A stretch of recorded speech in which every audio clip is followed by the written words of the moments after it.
2 सप्टेंबरपासून राज्यात एक जुनाच सामना नव्याने सुरू झालाय, तो म्हणजे भुजबळ विरुद्ध जरांगे। लोकसभा आणि विधानसभा निवडणुकीत मनोज जरांगे पाटील यांनी उमेदवारांना पाडण्याचा इशारा दिला होता आणि त्यानंतर आता हाच इशारा छगन भुजबळांनी दिलाय। काय म्हणाले छगन भुजबळ आपण पाहूयात।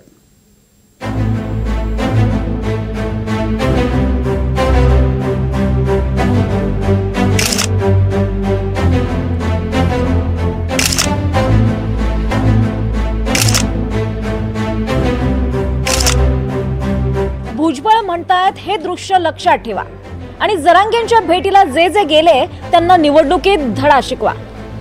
लोकसभा आणि विधानसभा निवडणुकीआधी जरांगेंनी उमेदवार पाडण्याची भाषा केली होती। आता भुजबळांची तीच भाषा आहे। जरांगेंनी 29 ऑगस्ट ते 2 सप्टेंबर मराठा आरक्षणासाठी मुंबईत ठाण मांडलं होतं, उपोषण केलं होतं। या 5 दिवसात विविध पक्षातले नेते, आमदार, खासदार जरांगेंच्या भेटीला गेले। त्या सगळ्यांना लक्षात ठेवा आणि निवडणुकीत धडा शिकवा असं भुजबळ म्हणतात। माझा आमदारांना, मंत्र्यांना सुद्धा बोलणं आहे, पक्षांना सुद्धा म्हणणं आहे, तुम्ही सगळ्यांनी बोललं पाहिजे। मतदानासाठी तुम्ही घ्या होता, निवडणूक आली तर जरांगे उभा राहतो, निवडणूक आली तर जरांगे उभा राहतो, जरांगे उभा राहिला तर पाया पडायला गेले, पैसे अमुक घ्या, तमुक घ्या, तमुक घ्या, हे काय चाललं आहे?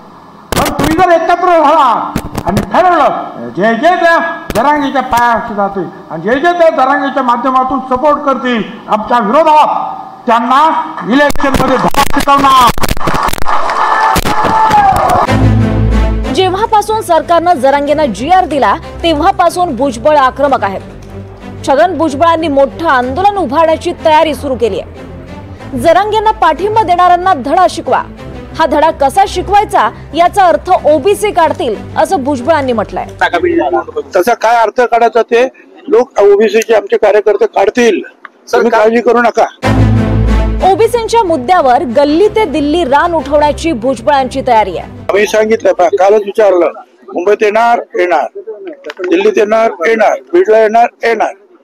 आम्ही आमच्या पद्धतीनं जे आहे ठिकठिकाणी जे आहेत महात्मा फुले समता परिषदेतर्फे ओबीसी एल्गार रॅलीज आम्ही घेणार आणि आम्ही सुद्धा उतरणार। कारण जर जमावापुढेच आणि झालेल्या गर्दीपुढेच त्याचा जर परिणाम काही निर्णयावर होत असेल तर आम्हाला सुद्धा दाखवावं लागेल आम्ही सुद्धा जिवंत आहोत। भुजबळांच्या मागणीला काँग्रेसचे नेते आणि ओबीसी नेते विजय वडेट्टीवारांचं समर्थन आहे। वडेट्टीवार म्हणतात सत्तेत बसलेल्या लोकांना जीआर रद्द करायला सांगा। मंत्रिमंडळातील 2 सहकारी या संदर्भात सातत्यानं बोलत आहेत, भुजबळ साहेब असतील किंवा पंकजा मुंडे।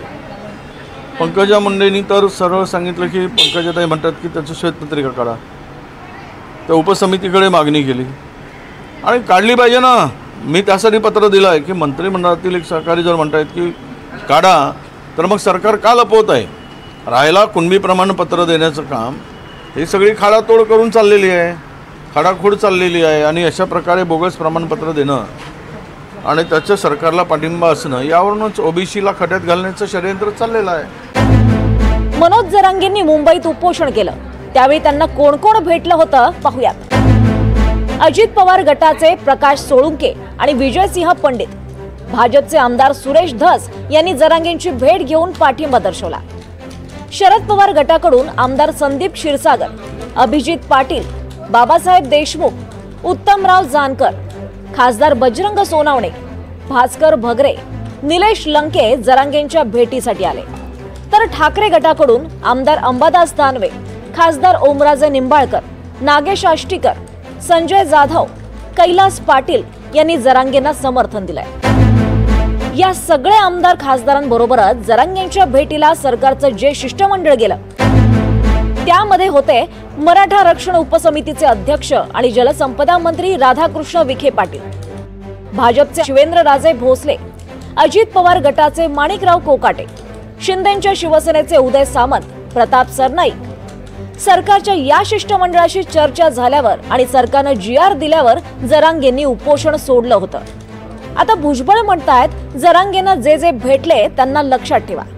त्यामुळे भुजबळांच्या निशाण्यावर आता विरोधी पक्षाबरोबरच महायुतीचे नेते आहेत की काय याची चर्चा सुरू झाली आहे। Bureau report, NDTV Marathi, Mumbai.